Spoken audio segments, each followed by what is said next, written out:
the whatever community you are serving it. So to me, this, if one has to say, some of those cases, it is very difficult world. In India, nothing can done by bribing, nothing can done by not telling a lie. I would say, honestly, the best policies. Even you have to tell your customer that I am not going to deliver this service. Let's say you have promised at 5:30, but you should be ahead of your imagination that yes, 5:30 today, we sorry for this, but we will deliver it tomorrow morning at 9:30. So if you made that 9:30, if the customer comes to know that you have made it by 9 o'clock, what a delight that customer will get it. So this is what I am talking about, your values. That whatever thing that you have promised to your stakeholder, if you fulfill that within that time frame, I think your business, your vision, your dream, and everything that I am talking about will succeed all the time. So since I have to catch up with the next engagement, my apologies for being leaving a little early, but must thank Mr. Bansal for really making me proud of this, such a wonderful, the future of India, and I'm sure I'm going to miss that part, but surely look forward and wishing India a great, great success in the years to come.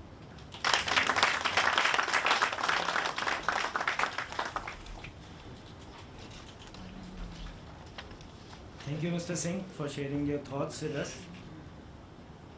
I will now turn to Ihitashri Shandilya. She is the only woman member of our panel, maybe the youngest, and maybe the only one who describes herself as a social entrepreneur. If you will talk about her journey and what she has done and how she sees the fruits of her journey as an entrepreneur.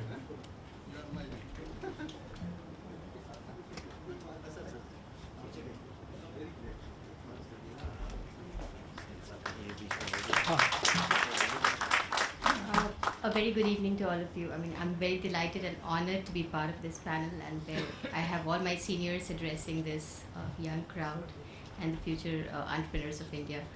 I belong to a different sector, a little bit, not too much, but this is about social entrepreneurship, which is quite recent in the global context and very, very recent in the Indian context for sure. You see, first of all, entrepreneurship is something which is now very much encouraged in India.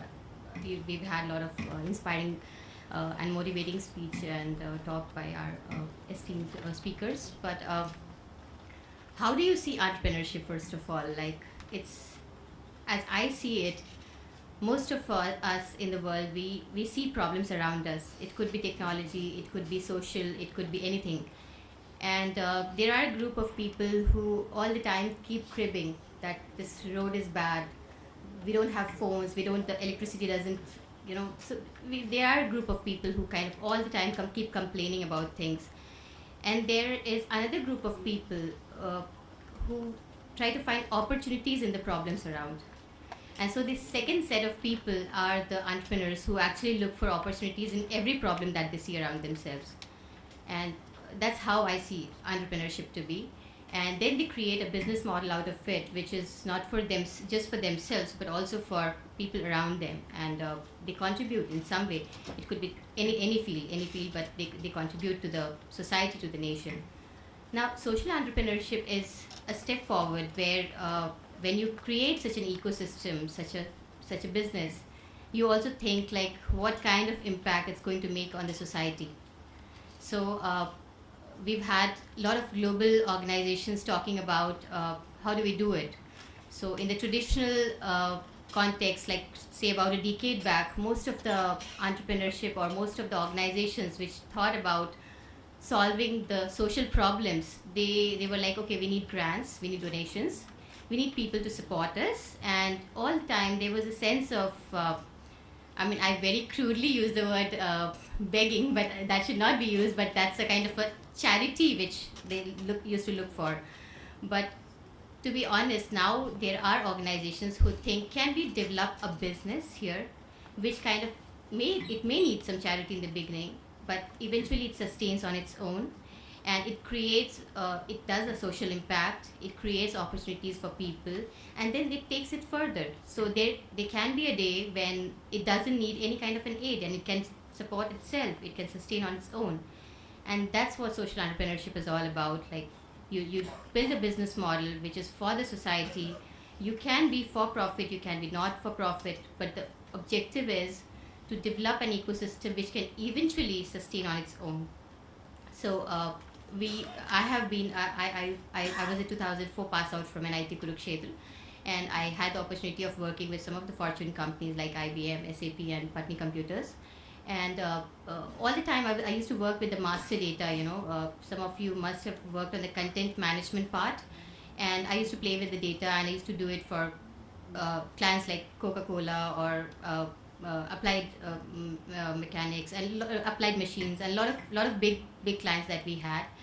And I used to see how the millions of their data were being organized, and I was the global point of contact for catalog content management those days. So I used to think, like, how about organizing the data for the Indian art and craft sector? What if we do that? If we create unique product IDs for all of them, if we integrate, if we use the technology to integrate the artist background, and we use a lot of other things like digital marketing, social media marketing, to market about and talk about our Indian art and culture. Maybe we find customers. All the time we depend on donations and aids from, like, say, USAID, Ford Foundation, all these donating grants to support Indian art and culture. How if we develop a model which sustain on its own, it sells these art and craft to Indians and foreigners, and at the same time it doesn't need, the system continues forever. And that's where I used to have this freaky idea of using data management. And then we just thought about, I have my roots in Madhubani in Bihar, and I got my inspiration from my own grandmother. She used to have her NGO, which eventually didn't sustain because it was a charity-based NGO, but it gave me the spark, the initial spark. And we thought, let's make a hybrid model, and a company, a for-profit and a not-for-profit. So there are problems which can be addressed only through a non-profit, and that's where it will take care of that. And the for-profit would be more about the social business that we can do, where we don't ask for grants, we don't ask for aids, no donations. All we say is, like, let's do business here. And that's somehow that the thought, the philosophy, it started gaining speed. And I was very fortunate and blessed to have a lot of supporters, followers, art patrons, advisors. One of the topmost social entrepreneurship forums, they actually liked my idea, and I was awarded Acumen India Fellowship last year for the same purpose, for finding an innovative solution to a traditional problem. And now my organization, which is MITHILAsmita, it supports around 100 artists. And we were very fortunate last year when we could give a presentation to the Hillary Clinton initiative, the Alliance for Artisan Enterprise. Hillary Clinton, in the year 2012, she identified that after agriculture, artisan is one of the most sought after sector, especially in the developing nations. And that's when they conceptualized an alliance for all the global artisan enterprises who are supporting artisan in some way, some sustainable way. And we had the opportunity to give a presentation to them at Santa Fe, USA last year, and we became one of the earliest members of the United States initiative from India. So that's how it began, and now we are actually looking forward to tie up with a lot of corporates. We've been into some collaborations with Asian Paints, with Tech Mahindra, and on the trust part, where we do the charitable initiatives, Bajaj Electricals have become our partners. And there are a lot of things ahead, and I urge all of you because there is a kind of a spark in all of us. Some of us are very good at technology, and some of us have this spark to do something for the society. So if you feel you're entrepreneurial, and if you feel you have that spark in you to contribute to the society, think about social entrepreneurship. It's a very upcoming thing, and world is kind of recognizing it now. So that's all I would like to say. But before I end, just one thing that keep in mind: entrepreneurs are the ones who have to be the most flexible of all. So all the time when you think of ideas, make sure how best you can accommodate to new challenges, again, the unknowns. So that's all. Thank you so much.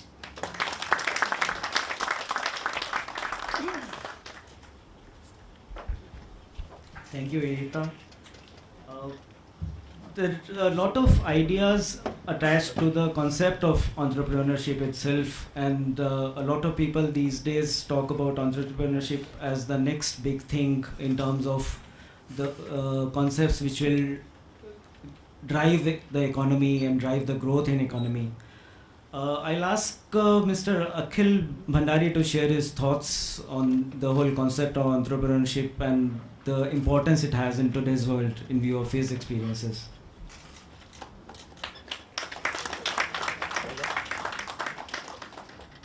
Well, to tell you the truth, Amit, I was not sure why a corporate guy like me has been invited. Other than the fact that, Vishwaman and I were class fellows and roommates, and we have known each other for a number of years, and we have managed to stay in contact even if, we worked in different part of the world. But anyways, now that, I'm here, I'll share from a corporate perspective, because as you all know in business schools, entrepreneurship as a management skill is being highly valued by the big corporations.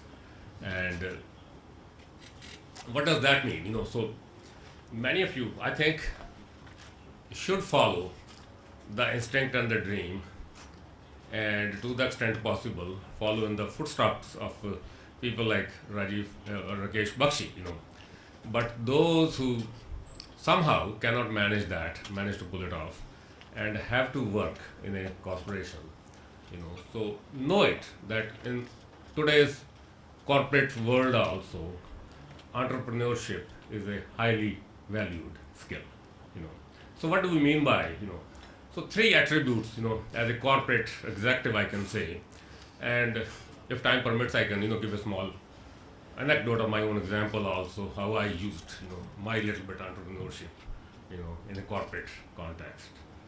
So there are three attributes of an entrepreneurial manager, Again, I'm summing it up, most of it already has been said, So a corporate entrepreneurial manager is a risk taker. Now, risk taking is a mindset, which perhaps, people like, Rakesh, they're born with that kind of mindset.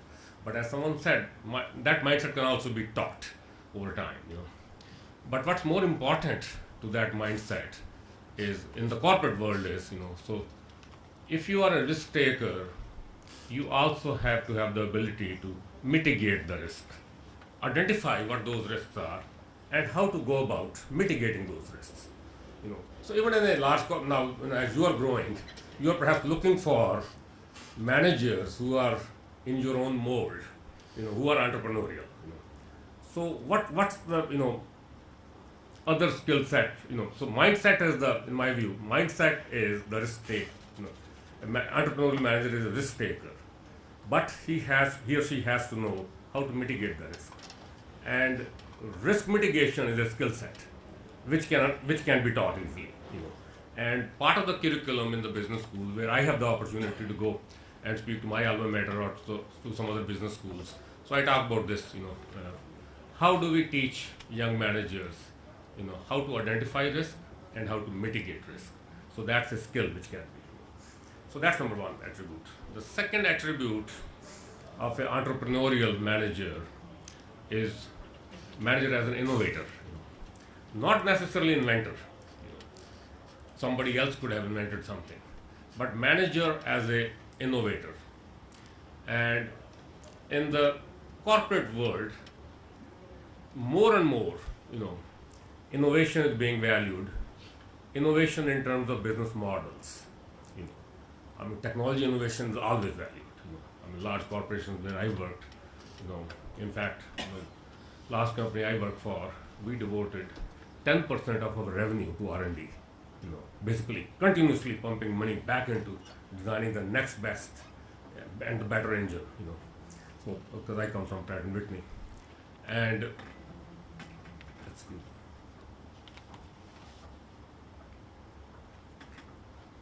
but the skill which is lacking, in a very highly scientific R&D driven companies, is the skill or the attribute of innovation in terms of business model.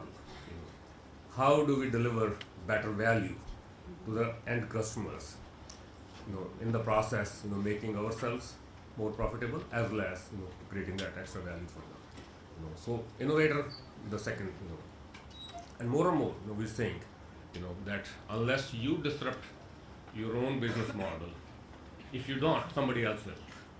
Somebody else will disrupt that business model. And the third attribute of a entrepreneurial manager is essentially the implementer. The person who makes it all happen with the, if there's abundance of resources and you get all the funding and the people and everything, then it's easy. That management is no rocket science.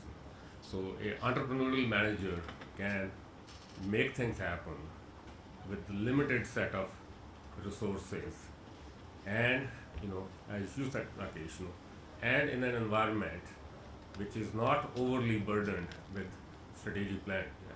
I also come from, I've studied in business school and know the process of strategic planning and all that. And by the time in a large corporation, you go through your planning cycle and you go through your strategic analysis, sometimes it's too late. Already the train has left the station. So in a large corporation, how do you come up with a business model and an idea and execute it flawlessly in a timely fashion, without knowing everything about the market, about the customers. So what is the bare minimum information you need in order to make up your mind to do something? And that's partly instinctive, then again that's partly mindset, that's partly skill set as well. So that's the kind of the three attributes of entrepreneurial. I'll give now, and with my little personal, because I think one of the things you were interested in was personal anecdotes. So years ago, I joined a very large, diversified company in Canada after finishing my MBA, and ended up, for some reason, in this large, very diversified. At that time, it perhaps still is the third largest privately held company in North America. At that time, it was the second, largest privately owned company in North America after Cargill Industries. It's called Irving Group. So they are into 9 different businesses: forestry, shipbuilding, media, transportation, variety of things. So I was not an IT guy, and I was not even interested in IT as a career. When I finished my MBA, I was interested in general management and that sort of thing, with a background in engineering. In fact, the chairman wanted to put me in the shipbuilding. He said, yeah, we have this big contract from the Canadian government. We have to build a dozen ships, 850 million each, about $10-12 billion contract had to be done in 5 years. So we need some good, sharp, engineers with some management skills, to deliver it on time, on budget, and meet the commitment with the government. And I, in my mind, said, shipbuilding is a declining thing in the Western countries, and eventually it's going to go to the low-cost countries, Taiwan, Korea, Poland, wherever. So I don't want to, then end up my career there. So let me, do something different. So I proposed to them. I said, look, in a polite way, anything but, shipbuilding. So the idea was that they had 50-60 companies, and each one of those companies had a IT, department.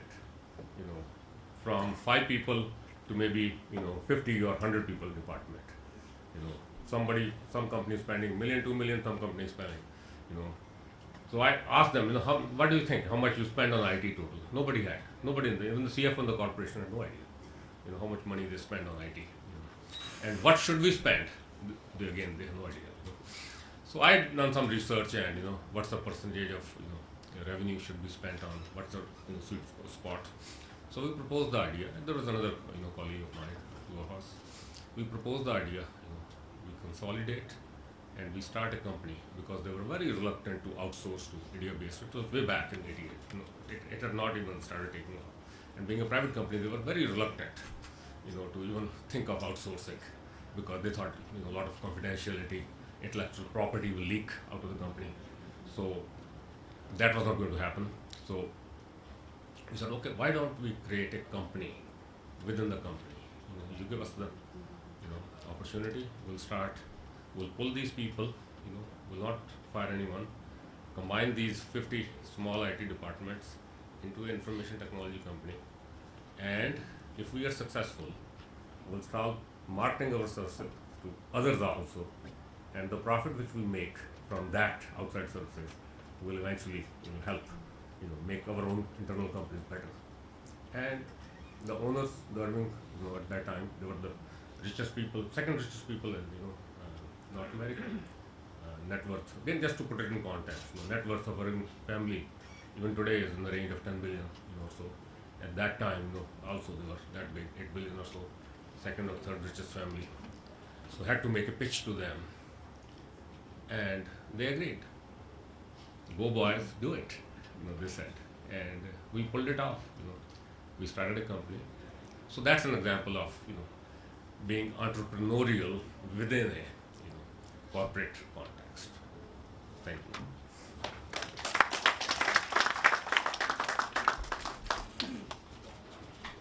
Thank you, Mr. Bhandari. So you justified our invitation to you. I came across a very interesting definition of entrepreneurship, which was pared down to the minimum, and it comes from a Harvard Business School professor from about some 40 years ago, which was pursuing an opportunity without regard to the resources you have at command at present. So you see an opportunity, you pursue it. Resources, you then think about what to do about resources. I now ask Mr. Sudip Goel, who has spent a lot of years in petrochemical industry, but last year, after about, I think, 30 years of experience in various companies, he created his own company, SKG Global, to speak about his experiences.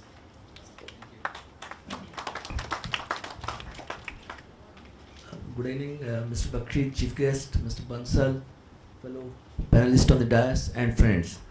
Well, much has been said about the entrepreneurship already here. I would just like to, as Amit insisted that we should, make it in a personal context and share experiences. I passed out from Kurukshetra in 82, 77 to 82 batch, and did my MBA also from Kurukshetra in 84. And then I have been always a petrochemical man. I joined British Petroleum 4 years, then BASF 4 years, then I moved to Bombay, and then I got stuck with Shell for the rest 26 years. Last year we moved to Delhi, and I was still working with Shell, but then I decided that look, 30 years of job is so long, and many of my classmates had already started turning entrepreneur. In fact, out of our batch of 250 people at that time, Bakshi Sahab, almost 50 of them are already entrepreneur, having quit Shells and Bechtels and whatnot, and after having this journey for about 2 years, I feel I'm late by 5 years. I should have started 5 years back, and in fact, the young generation, I have a nephew, who was working with Amazon in Bangalore, and he's from IIT IIM, and he just quit after 2 years, and started his own venture in Bangalore, just about 3 months back, and his mother thinks he's crazy, chucking Amazon job. In fact, the same resistance I also got at home, when I told my wife that, I wish to quit, and start off my own. She said, you must be crazy, it's been 30 years, you're working with the MNC or in a CEO position, what's wrong with you? And my mother's reaction was even more alarming, I come from a family of doctors, and my father, he retired as Director General Health Services Haryana. He's based out of Hisar, he runs his practice, and my mother, who's not a doctor, she helps him in the day-to-day administration. She said, look, I think you have lost your job, and come back home and help in the hospital, I said, look, I haven't lost my job, and I'm not a doctor, She said, at least you relieve me, because I've been handling your father's, purchase of medicines, laboratory, x-rays, pathological stuff. At least you can take care of that, So that's the normal reaction in India, when you suddenly think of turning entrepreneur. But believe you me, and it's not about money. It's really not about money. It's about creating a value, and it's a big challenge. And if you got passion, if you got ability to create, why not put your knowledge to test? And I've seen with my colleagues in industry worldwide, people have, when you can do it for others, you can do it for self also and create a better value, So I strongly believe in that.